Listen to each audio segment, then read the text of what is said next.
Hello everyone, welcome back to My Hero Academia Podfics. Today will be the continuation of Yuuei Survival Guide. This will be Part 3, Chapter 3.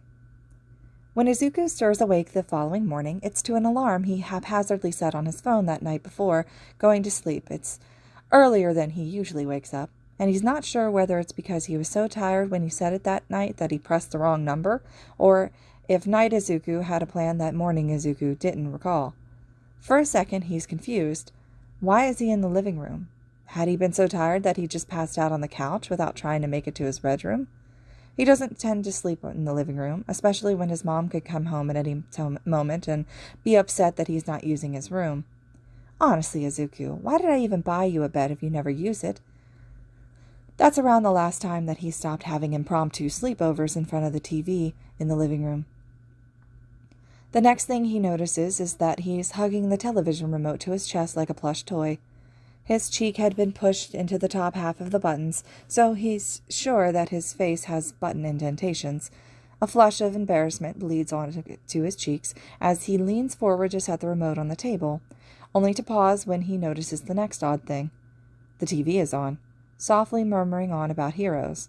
He cocks a head at it and frowns before turning it off. He hadn't meant to leave it on last night. What a waste of power. His mother would have killed him if she'd seen, but thankfully she hadn't come home. He reaches up to rub the sleep from his eyes, only to wince when his arms ache. When he glances down at his arms, everything comes back. The battle trials, Kachan's powerful attacks burning into his arm and up his hand as he shielded his face, using one for all on the building, destroying his other arm in the process, and passing out from the pain and overexertion just after they'd finished their simulation battle. He remembers after school, and Oboro, because they were officially friends now, falling into step with him as he trekked home. He remembers inviting the ghost in to watch some TV, and it's hazy after that. Oboro, Izuku calls out as he sits up, a blanket he didn't remember putting on himself, pulling at his side as he stretches as much as he can with the sling.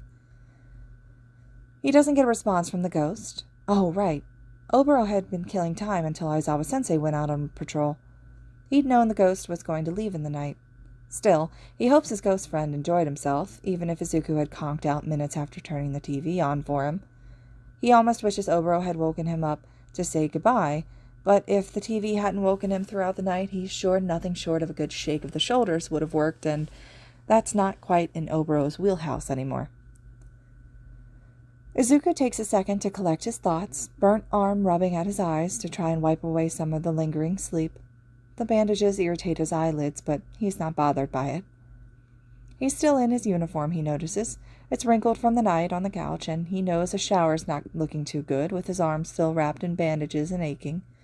His hair's a bit mussed and a tad bit greasy from the sweat of the battle exercise, but he's got priorities to worry about, like trying to be on time for classes, even with squeezing a recovery girl visit in. It's only after he's changing into a clean school uniform that he realizes what nighttime Izuku had planned when setting his alarm so early. Heading to school early so he didn't miss any classes while he was with recovery girl, unless, of course, she deemed him unfit to attend them. Then he really didn't have a choice. So after he's dressed, he searches hurriedly for his backpack. He finds it on the edge of the couch, and he leaves the apartment, locking the door behind him. He just barely made it in time for the train earlier than his usual one. The doors had shut just after he stepped in, but he still breathed out a sigh of relief. The ride was quiet. A few men dressed in business suits on the way to their 9-to-5 jobs or stood around, gaps between them all, since it's early morning enough and they don't need to press in so everyone fits. Along with them, tucked away on the far end of the train, is an old lady whose gaze is staring out the window across from her. It was only as Izuku was stepping off the train, bowing his head respectfully at her, when her gaze lifted to him and he moved, that he realized that she was a ghost. And he'd only realized that from how one of the businessmen's eyebrows furrowed in an uncomfortable confusion. He jogged away from the train and that situation quickly, after the realization dawned on him. He knew his cheeks were probably stark red, but he kept his attention ducked in, even if the streets were barren at the time. The school was quiet when Izuku stepped in past the gates. It was just only after 6:30 in the morning, after all. Classes didn't start until 8. Though the school doors are unlocked, there doesn't appear to be many teachers milling around. He'd passed maybe 2 students in the quiet cafeteria, and a third one sitting in the hallway engrossed in a book. He silently makes his way to the nurse's office, heart dropping into his stomach when he finds it locked. The light isn't even on, so he's quite sure Recovery Girl isn't here yet. And that sucks. Clearly his plan wasn't as thought out as he thought it was. He thinks about sitting on the floor outside the door and waiting, but he's not entirely sure he'd be able to push himself up when she did get here without making a fool of himself. His arms are aching already, and he's sure whatever pain relief he'd been given is starting to wear off, so he doesn't want to do anything to strain or further injure his arms. The next choice he has is going to his homeroom classroom to wait until closer to school starting to try the nurse's office door again. It's the only option that makes any sense, and sitting at his desk sounds far better than sinking to the floor, so that's where he heads. The door to Class 1A's classroom is unlocked, but not open, and Izuku has to flip on the lights himself after struggling to slide the door open. It's neat and tidy, meaning his classmates must have cleaned up a bit before heading home themselves. He's not alone long, barely even makes it to his chair when a voice startles him. Midoriya. The teen swirls around to see his sensei stood in the hallway. He looks tired, but that's no different than any other time he's seen the man. What is different, though, is the hint of surprise in the man's eyes. His attention drops into a lazy scan over Izuku's frame, singling on the bandages wrapping his arms and sling, keeping his arm safely nestled to his chest. And as odd as that is in itself, the only thing stranger about the situation is the fact that Present Mike's head peeks in from the doorway like the two had walked into school together. Like the one word from Aizawa-sensei had the blonde-haired hero backtracking. Good morning, little listener. Present Mike cheers with far more enthusiasm than his counterpart, leaning in further before freezing abruptly when he too spots the raps. Sheesh, kid, you look like you've been through the ringer. The laugh Izuku lets out is nothing more than a surprise at his teacher blurting something like that out. He knows he does look the part, but it's funny his teacher told him in such an unordinary way. It's such a personal, just funny way. Clearly Aizawa-sensei is thinking the same thing, if the look he shoots over to the other pro is anything to go off of. It only makes Izuku desperately try to muffle his last few laughs into the bandaged arm. Yeah, Present Mike snorts when he makes eye contact with Aizawa-sensei. He glances back at Izuku, a worried frown curled on his lips before leaning back out the doorway. I'm going. Chill, won't you? I'll see you in first period, little listener. Well, hopefully at least, if Recovery Girl doesn't keep you to herself. Present Mike leaves with a fleeting wave, and then it's just Izuku and Aizawa-sensei. And Oboro. He sees the ghost lingering in the hallway, eyebrow arched in question. He must have been behind the two pro heroes. The ghost looks between Aizawa-sensei, Izuku, and down the hall, most likely on Present Mike's receding back, like he's trying to decide where to go. He seems to decide to stick with routine, shooting Izuku an awkward wave that Izuku twitches to return before he's disappearing down the hall after the voice hero. Izuku's not sure if he's upset Oboro left him alone with Aizawa-sensei, or relieved that his friend isn't here to witness what he's sure is going to be a lecture. Something interesting in the hallway, Midoriya. Izuku jerks in surprise at hearing his teacher's voice again, eyes snapping from where they'd been set on the ghost and towards his teacher. He isn't even sure how long he'd been staring off into space at the spot the ghost had been standing in. His teacher doesn't look angry or upset, just tired, maybe even confused. His eyes land on Izuku again as the teen frantically shakes his head. The man's own head is angling to glance out the door before he's looking back at the child when he sees nothing of interest. He lets out a heavy sigh, but seems to let it go. Izuku watches his teacher finally step the rest of the way into the room, moving to sit down at his desk at the front of the classroom. Aizawa-sensei's steps are slow and sluggish, and Izuku can only assume that the man's exhausted from the patrol that Oboro had told him about. You're here awfully early, Midoriya. Yes, Izuku nods, carefully sitting in his seat. I thought if I came early, Recovery Girl could fix me up before classes started so I wouldn't miss any more lessons, but she's not here yet. Izuku's shoulders lift to his ears in a defeated shrug, pain sinking into his arms as he does so. It's not overbearing, but the dull pain zigzags from his shoulders to his hands. She doesn't arrive until 7:30, usually, the man explains without looking up from the papers on his desk he's looking over. His tone as dull as his expression, but there's something different mixed in. Understanding or pride, maybe. Oh, the word comes out as nothing more than an exhale. If Aizawa-sensei hears it, he doesn't say anything. His attention doesn't even stray from the documents in front of him. Izuku's not sure what to add after that, so he stays silent. The sound of paper sprinkling towards the front of the room catch his attention, but Izuku can't force his gaze up. He feels silly thinking that Recovery Girl would be here so early. It's not like any of the teachers live here. They've got lives and arrive just like students do. It was a rational idea, arriving early in hopes of being fixed up and ready for classes. There's a clear level of understanding in his teacher's tone now. Recovery Girl would have probably come in early if you'd mentioned it. I suppose you were pretty tired after spending the afternoon with her yesterday, though. Yes, Izuku nods. She used what little stamina I had left, but didn't help very much. I'm sorry for missing classes, Aizawa-sensei. It won't happen again. It probably will, the man sighs, and Izuku sees one of his shoulders arching with a shrug. I'd planned on stopping by to check on you, but by the time my meeting ended, you were already gone. Did you walk home alone?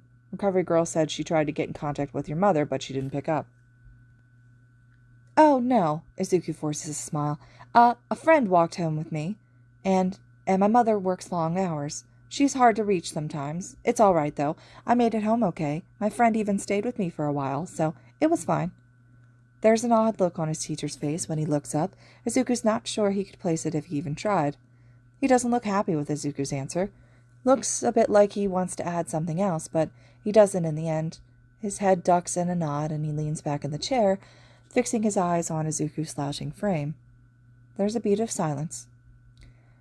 I see you broke your arm again, using your quirk.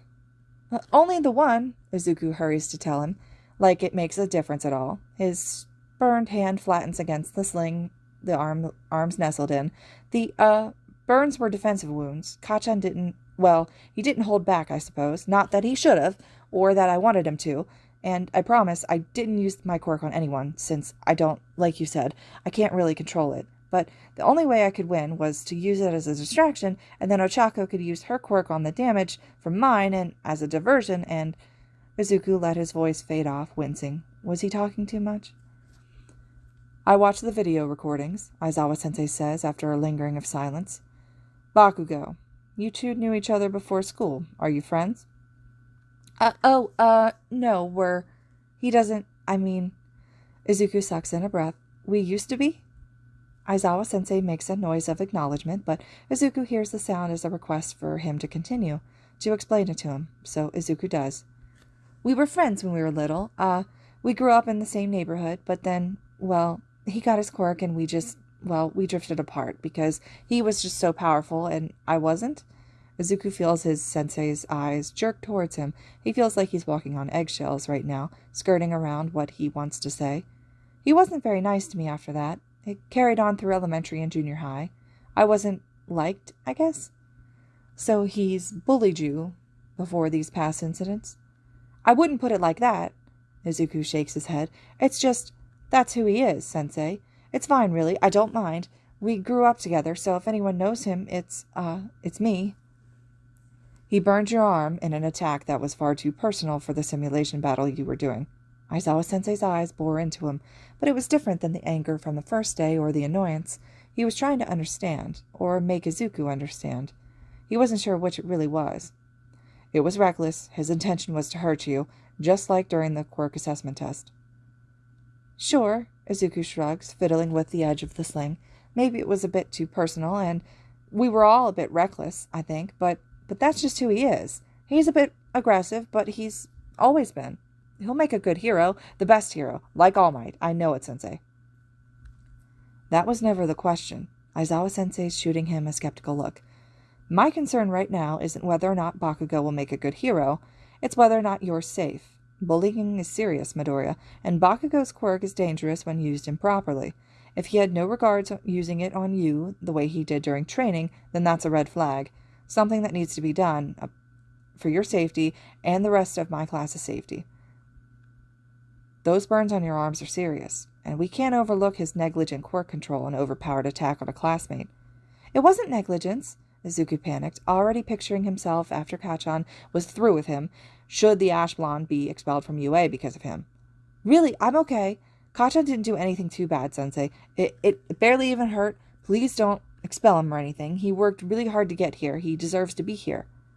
No one's getting expelled yet. Aizawa-sensei sighed heavily, rubbing at his eyes with his middle finger and thumb.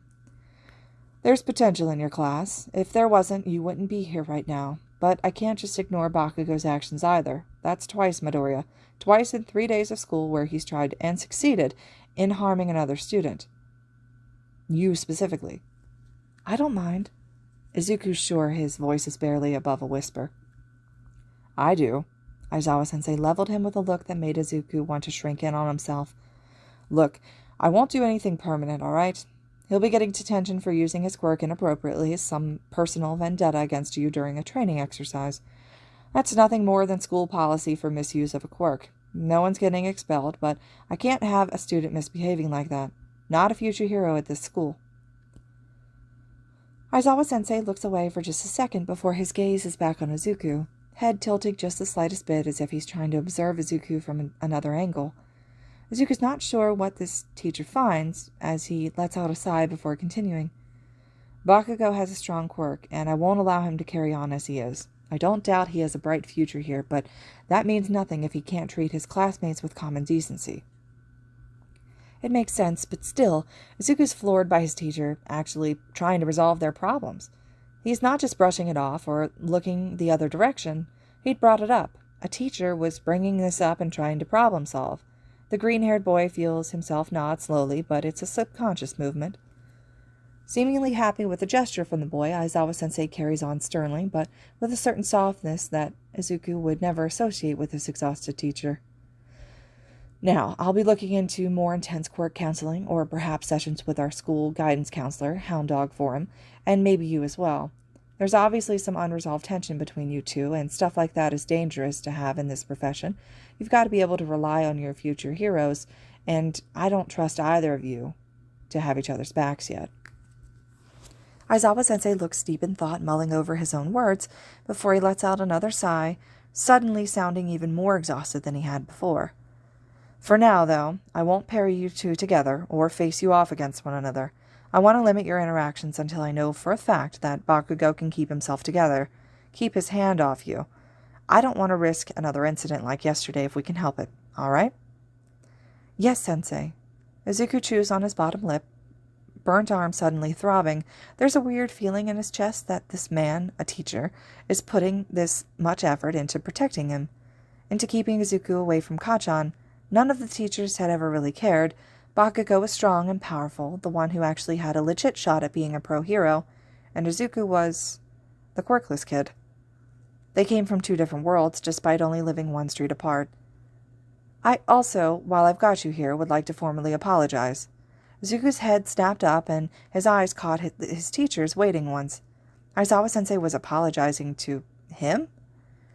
Yesterday should not have happened. All Might let that battle exercise go too far, and because of that, you spent the afternoon with Recovery Girl and missed your classes. I apologize for not being there to step in, and I apologize on behalf of All Might for his carelessness as a teacher. It's all right, Izuku yelped out. Really, Sensei, it's okay. Ours was the only battle to get out of hand, and that was only because of Kachan and I, so please don't apologize to me. I'm sorry for causing trouble and wasting so much of your, Recovery Girl's, and All Might's time. Aizawa-sensei opened his mouth to reply, but the thought better of it, and his jaw clicked shut audibly before he leaned back in his chair and let out a deep sigh again. You're really going to be a problem child, huh? I'm not sure I understand, Sensei. Forget it. Aizawa waved him off. Make your way down to Recovery Girl's office now. She'll be arriving soon. Come see me after school if you get held back with her, and I'll catch you up on what you missed the past 2 classes. This is a one-time offer because this injury isn't entirely your fault. Don't make this a habit or we'll have a problem. He was already pulling out of his sleeping bag for a bit of rest before he had to be awake to teach. Midoriya stood quickly, cracking a smile as he stepped towards the door. Tired after patrol, Aizawa-sensei? Yet the man's jaw snapped shut mid-word, jerking around to look at Midoriya, who stood like a deer caught in the headlights of a car. How did you know I went on patrol last night? I assumed, Midoriya yelped, shifting anxiously. Sorry, Sensei, Well, you're an underground hero, and underground heroes tend to patrol at night because that's where most of the activity is, and, I'm just gonna go see Recovery Girl Sensei. The kid's gone before Aizawa can even unravel the sentence he'd blurted out before fleeing. He stares at the door, blinks once, then twice, before drawing his attention away again. That was weird. I don't see the problem here. Izuku turns to look at his ghost friend, only to meet confused blue eyes. It's lunch hour now, but Izuku hadn't felt very hungry after his time with Recovery Girl. He'd been force-fed nutrient gummies, and despite them being small, they made him feel full.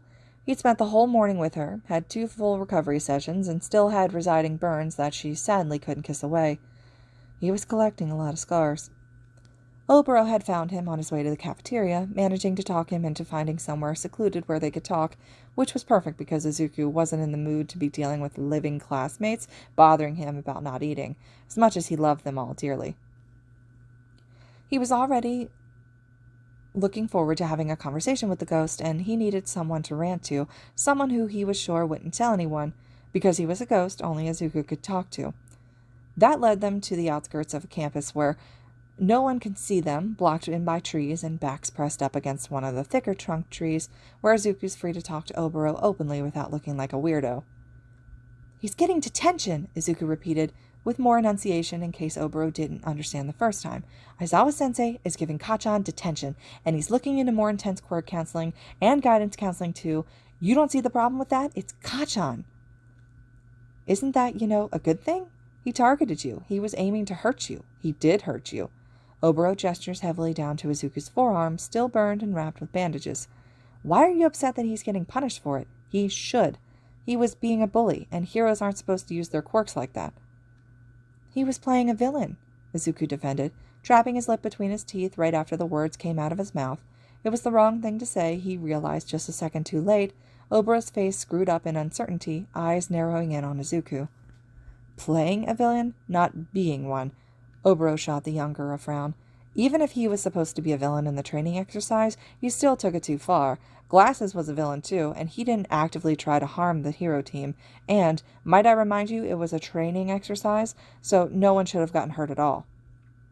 Ida, Midoriya corrects with a sigh, not Glasses. No way, really? Oboro cut the younger one off, eyes widening in excitement. Like the Ingenium family, those Idas? I think so, Izuku shrugs, quirking an eyebrow in confusion. Why? Small world. I know his older brother. He deflates a little, settling back against the tree they're leaning on. Or, I used to, I guess. Anyways, continue. Try and prove that asshole's case to me, Izu. Well, Izuku bit his lip, trying to remember where his train of thought was before going with the interruption. They had completely different personalities. Ida cares too much, and Kacchan doesn't, care enough, I guess. But that's not to say he doesn't care at all. He's just got his own agenda, but he'll be a great hero, so will Ida.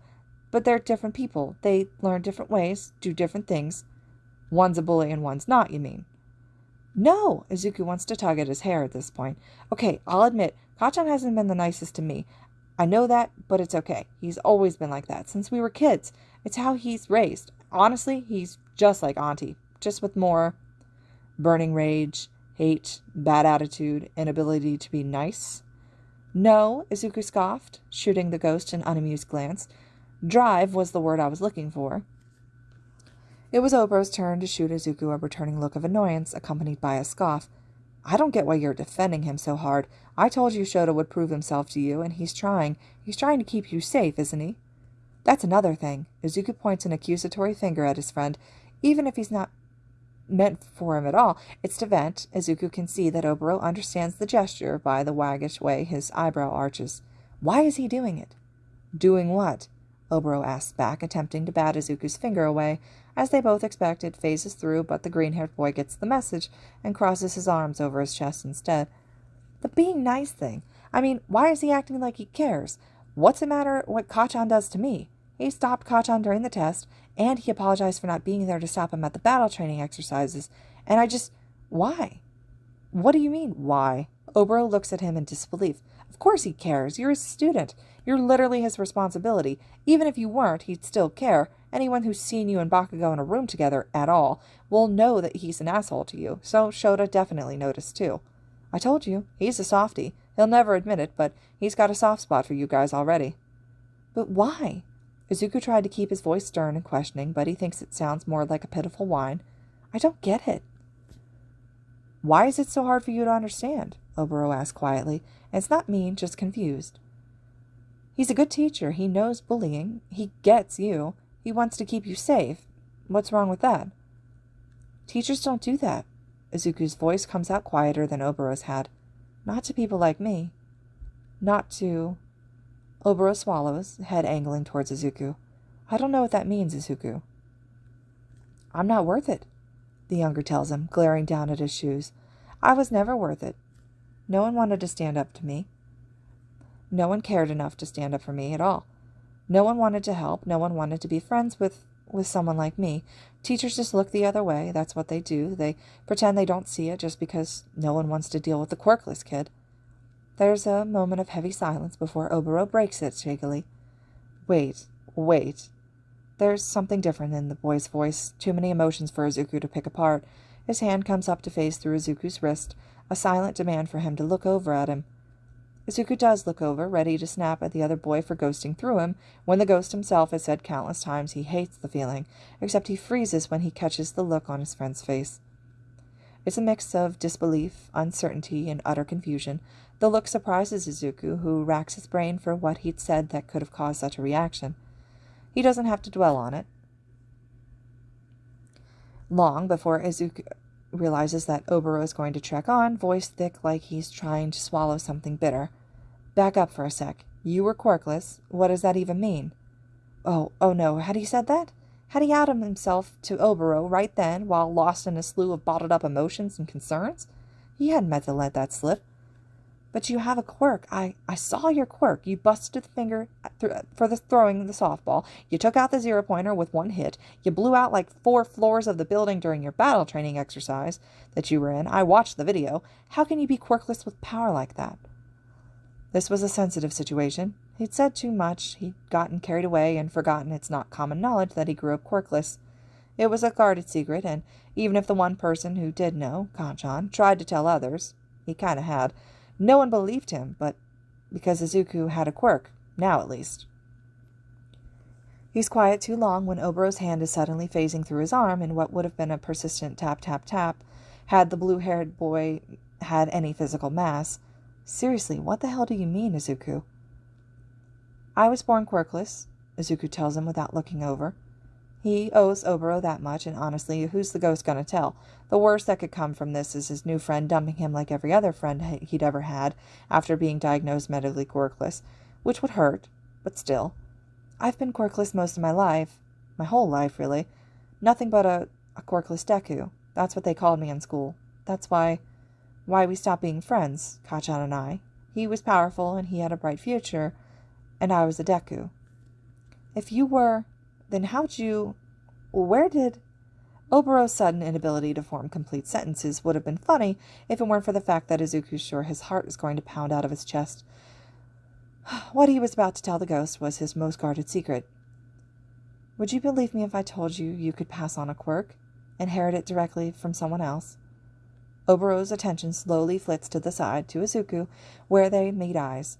Oboro's lip is caught between his teeth, eyes wide in nervous confusion.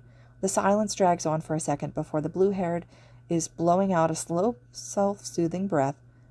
"Under normal circumstances? No, definitely not. But as a ghost that you're currently talking to, as a living, breathing, alive person, I can be persuaded." Oboro listens to Izuku's tale. He listens, and he doesn't interrupt. It strikes Izuku as odd, since Oboro hadn't had a problem interrupting him before. He's staring intently, doesn't mutter a joke or a sarcastic comment. In fact, Izuku's not even sure he's breathing, which would really be a concern if the ghost actually needed to breathe. The green-haired boy just keeps going. He pours it all out to the ghost. It comes second nature, and it's almost a relief off his shoulder that this is out in the open, sort of. The green-haired boy talks of his surprise meeting with the #1 pro hero after being the target of the sludge villain. Oboro's head cocks in interest at that, and Izuku assumes the ghost had seen it on the news somewhere, because that had blown up, especially after Kacchan had been taken hostage. The boy raves on about the autograph in his waterlogged and charred notebook from his hero. He talks of Kacchan, leaving out the gory details of what his childhood friend had told him to do before he left that afternoon. He mumbles briefly, but not in detail, of the things they'd said to him, and his own thoughts on the matter, having lived it. He doesn't like to remember the snarl in Kachan's voice, or how the words had sunk in around Izuku, suffocating him. He gives little detail about his time on the rooftop of the building with All Might, forcing as much indifference into his voice as he can as he tells the ghost about how All Might had left him after stomping his dream of becoming a hero under his shoe, and adds as much detail as physically possible without finding Kachan in the grips of that sledge villain who'd gone for Izuku first. Oboro makes a weird squawking noise when Izuku tells him that he'd been that idiot kid who rushed headfirst and in danger in an attempt to save his childhood friend. The ghost sputters, but Izuku bulldozes on before Oboro can get a word in on how dangerous that had been. He talks meeting his childhood hero for the second time that fateful day, talks of One for All and training to inherit the quirk. He talks of harrowing hours he'd spent on the beach clearing away the rubbish, how he'd fought hard to keep everything afloat, All Might, his classes, managing some sleep and eating as well. He talks of the entrance exam, which his brand new quirk, and how it was the first time he'd actually used it, how it ripped through his body like a wildfire. By the time he's finished, he talked more than he has since before he was ever diagnosed quirkless. It feels like there's a weight off his shoulders, and he can breathe for the first time since he met All Might. Someone else knew. He wasn't completely isolated with this mind-blowing secret any longer. Someone knows. It's almost funny that it's only now that he has someone to talk to, and not even that, but the someone he's pouring his heart out to is a ghost that he'd met 3 days ago. Trust doesn't come easy to him, but for some reason he trusts this guy. They're both quiet. Silence bleeds between them. Izuku said all he's willing to, just enough so Oboro understands where he's coming from, understands his comments of not trusting authority figures, of knowing what kindness truly feels like. He hadn't explicitly told the ghost, but he seems clever. Izuku's sure he'll put 2 and 2 together. Oboro doesn't move after Izuku's finished. He's staring off into the space completely still. His knees are tugged up to his chest, arms laced around them. His back is slacked against the tree, but his head is still held up stiffly. At this point, lunch period is almost over. Izuku knows he's got to get back to class soon. Aizawa-sensei will maim him if he knows he's skipping class and not with Recovery Girl. He already knows he's walking the line with his teacher, having caused so much trouble in just 3 days of school, so he knows he can't be late. Still, it feels wrong to disturb the ghost, since he's obviously processing. It hadn't taken a while for Izuku to process it as well. Inheriting a quirk is mind-altering. He sits silently at the ghost's side until he desperately needs to start heading back to the school. Oboro? Izuku's voice breaks the silence. He thinks about reaching out and touching the ghost, but doesn't want to cause any discomfort. The ghost doesn't look at him, eyebrows just twitching as he furrows them, so he'd heard at least. Hey, listen, we've got to get back. I can't miss Aizawa-sensei's class again, okay? Oboro doesn't look over at him now, still silent. He then turns his head to the side, studying Izuku. He's never felt more under observation than right now, and he'd been the centerpiece of many, many doctors' focus. It feels different this time, almost makes him want to squirm. Oboro knows far more about Izuku than any other human being. Oboro doesn't move to stand when Izuku does. Time is ticking down, and if he wants to make it to the classroom by the time the bell rings, he's got to leave now, especially since he doesn't have the strength or stamina to run there. You coming, or... Oboro blinks at him, clearly lost in thought. He does, however, lift a hand to wave Izuku off without a word. His gaze drops from staring at Izuku to looking off at the scenery of trees once more. But Izuku doesn't have time to pick it apart like he wants to. He really is going to be late. All right, well, you know where to find me. A duck of the ghost's head is all the confirmation he's getting, so he turns on his heels and makes his way back towards the school. The warning bell rings just when he reaches the doors, so he's got a few minutes to make it to Class 1A. He just hopes that Oboro's okay. He'd feel bad if he fried his new friend's brain so early into their friendship. All Might left you on the top of a building after tearing your hopes and dreams of being a quirkless hero to shreds in front of you. You could have jumped off that building right then. Izuku looks up from his phone, jolting in surprise as a voice he hadn't known was there disturbs him. He tried to not let the surprise that the ghost is suddenly in his apartment spook him. It's not incredibly surprising. Ghosts have followed him here before, and he had invited Oboro in yesterday. Frankly, the reminder of, "you know where to find me," from that afternoon could also be viewed as an invite, but there's still the shock that he was alone 1 second and then he's not. He really hadn't expected to see Oboro again that day, not since he'd left him by the tree so that he could make it to class. He hadn't been in Aizawa-sensei's class, nor had he seen the ghost when he stuck around for that offered extra help from his sensei. He hadn't even seen Oboro when he detoured to the edges of campus where they talked, and almost missed his train because of it. It takes a moment to brush off the shock before the teen gives an affirming nod. Seeing no reason to lie to the ghost, he'd be lying if the thought hadn't crossed his mind, even if just for a split second. There's not many responses to your hero crushing everything you've ever wanted in your life to bits right before your eyes. "Yeah," Izuku nods casually. He'd decided not to make a big deal of the fact that Oboro was suddenly here with him, and instead focus on his words. His eyebrow arches as he watches the ghost pace. Oboro walks the line of the living room in front of the couch. Izuku's not sure he's even really paying attention to where he's strutting, because the coffee table is in his clear path, and each time he walks he goes straight through it without a care. He watches the back and forth for a second before shaking his head as a wave of dizziness washes over him. He bites the inside of his cheek before adding, "But he also gave me one for all right after. They kind of cancel out." "After you almost died." The ghost's attention shoots to him, an appalled look on his face. "After they all those pros, stood there and watched Bakugo suffer. You, a middle school kid who just had his world shatter before you, were the only one to try and help? No offense, by the way, just, wow." "All Might helped," Izuku shrugged, setting his phone down on the couch beside him as he sits up a bit. This seems like a more serious conversation, so he better be alert. "We'd both probably be dead without his help." "Don't make excuses for him," Oboro snaps. Izuku doesn't take it to heart, not when the ghost is still pacing, and the look on his face is almost terrified. "None of them helped. They stood back and watched, and waited for someone bigger, or better, or stronger to be the one to help. They stood by idly, while 2 kids almost died." "But we didn't die," Izuku reminds softly. "All Might did step in. He rescued us, and then he found me and offered me one for all. He made my dreams come true." "Only after he stomped on them," the ghost snarls. It felt a bit like the argument was one-sided, that nothing Izuku said would deter the ghost's frame of mind. Izuku's jaw snaps shut as he sits up straight on the couch. "I can't believe this. Him. I can't believe All Might. There was literally no thought put into this. I mean, you could have died, Izuku. What if that quirk had been too powerful for your own body? What if you accidentally used it on someone else, and they got hurt? Not to mention the fact that it destroys your body." "I'm learning," Izuku pouts. Heart pounding in his chest, it feels like Oboro is trying to talk him out of what has already happened. It's a lost cause at this point. It's already melded with his DNA. He's not going to give it back now. "Of course you are." Oboro freezes in his pacing, attention flicking to Izuku sharply. There must have been something in his tone or his face, because Oboro deflates with a frown. "That's not what I meant. You're doing spectacular, considering the circumstances. I'm mad at All Might. Show's always said the man had 1 brain cell, and I'm finally starting to see it." "That's a bit harsh." "That's completely reasonable."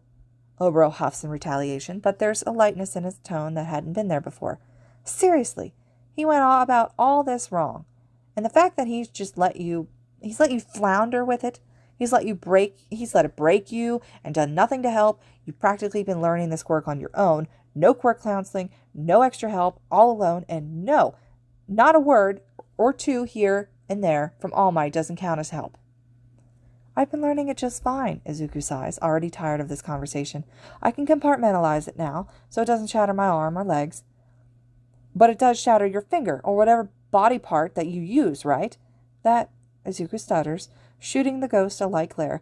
"That's beside the point. I can still compartmentalize. I threw the softball with my quirk, and I was still able to compete. I knew nothing before. All Might, well, he's still learning how to teach, but he does help." "Not enough." Oboro's tone softens, walking through the coffee table to sit beside Izuku on the couch. "Sure, he's trying, but he's not really helping you. You should have been in quirk counseling as soon as you got that power. Just like when kids' quirks come in, it's always the first step. You didn't have a quirk before. You had no idea what was going on. All Might should have been an adult. He should have ensured that you had what you needed instead of leaving you to fend for yourself." "It's a secret." "That's a weak excuse." Oboro looks away from Izuku. It's actually such a dick move on All Might's behalf. I mean, giving a kid who has no personal experience with a quirk, an extremely powerful quirk, then offering minimum assistance in learning it and telling the kid he can't tell anyone else, he isolated you from everything, from help and the potential to actually learn to use your quirk without hurting yourself, to the lengths that you have been in the process. Izuku wants to refute. He really does. All Might had graciously offered his quirk to him. He'd offered a once-in-a-lifetime opportunity, and Izuku had taken him up on it instantly, but he did feel isolated. He's been walking on eggshells because he's this quirkless kid who suddenly had a quirk.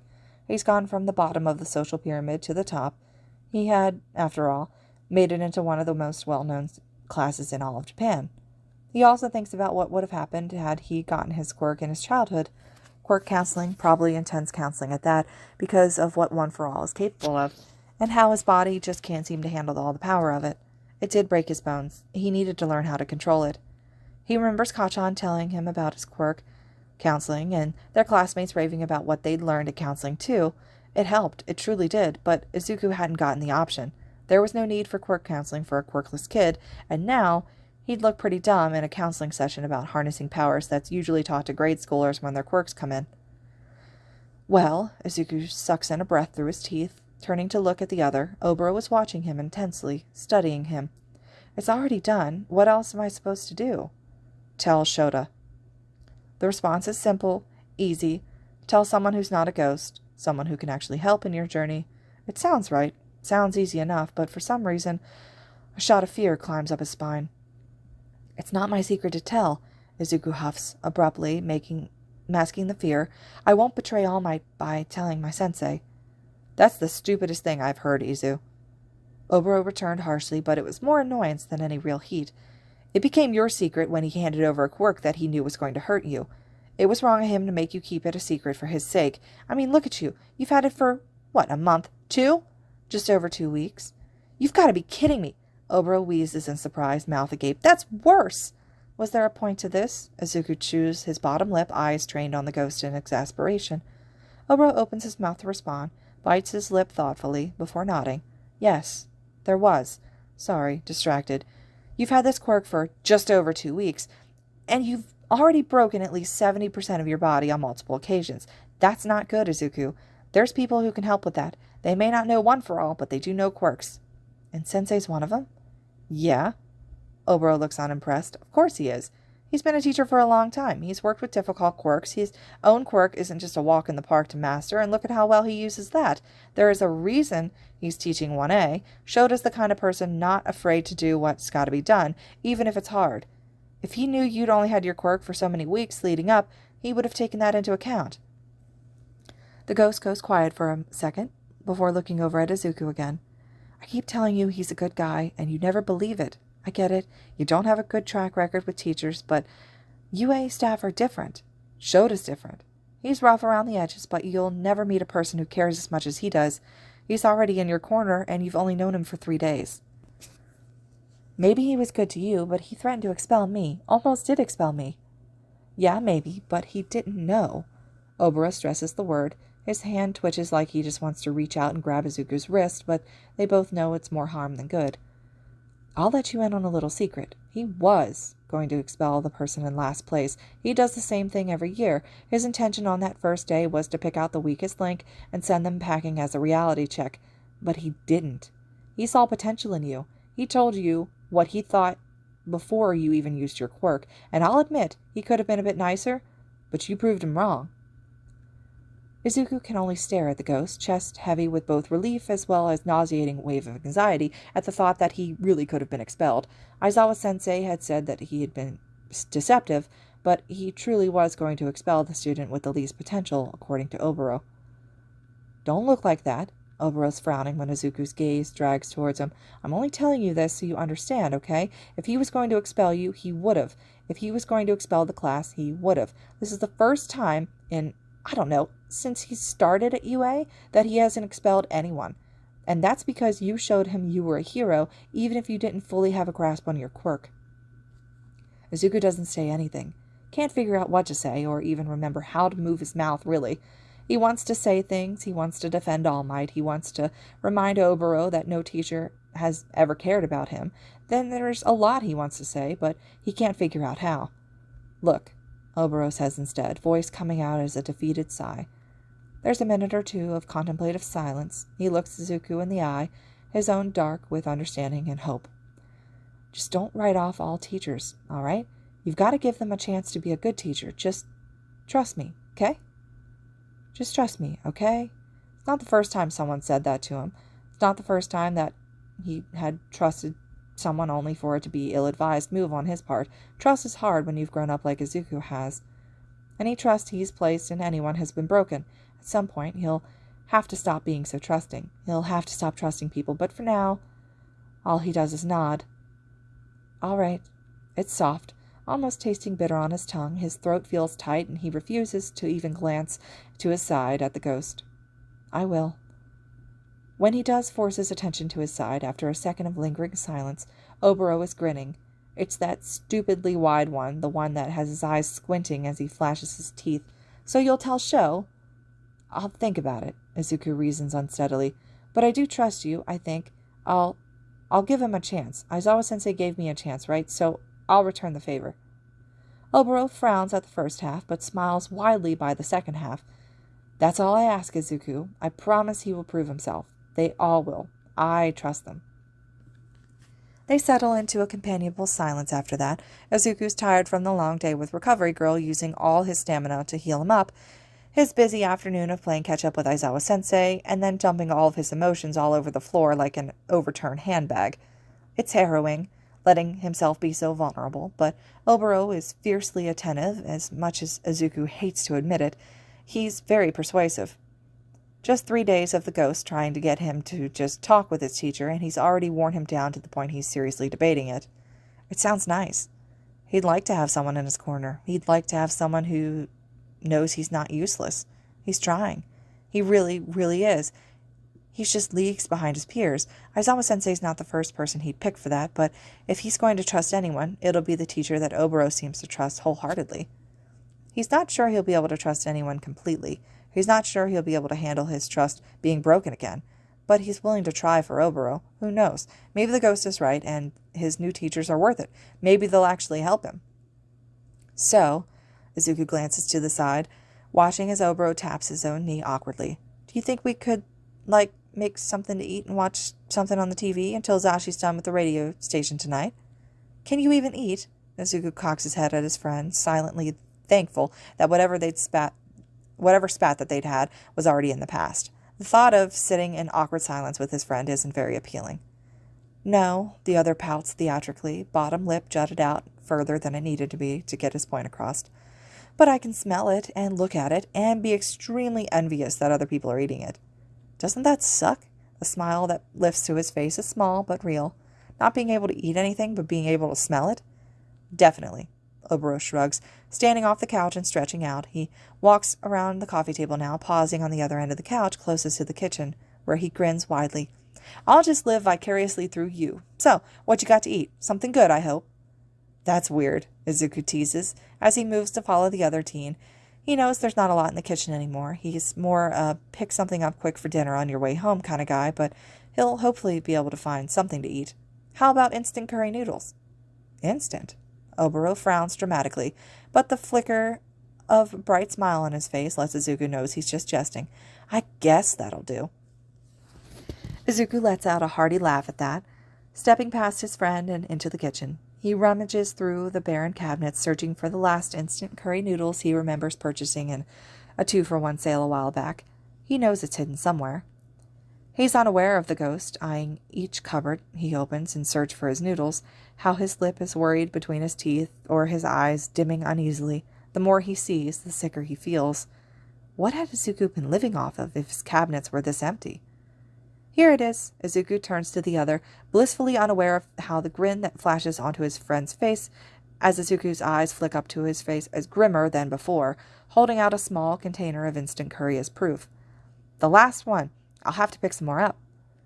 Looks good. Oboro nods his head, smile wavering as Izuku turns back to the counter to set about getting some water heated. He wants to say something about his observations, but he knows that anything he does won't be received well by the younger teen. Plus, he'd already cornered Izuku about his quirkless childhood and maybe pushed a bit too hard about the distrust for members of any and all authority, even if it really is for his own sake. Not everyone in the world is out to get him, and Oboro will be damned if he lets Izuku continue living that way. But, well, it's one problem at a time. This concludes Chapter 3 of Yuuei Survival Guide. I'll pick up with the next chapter as soon as possible,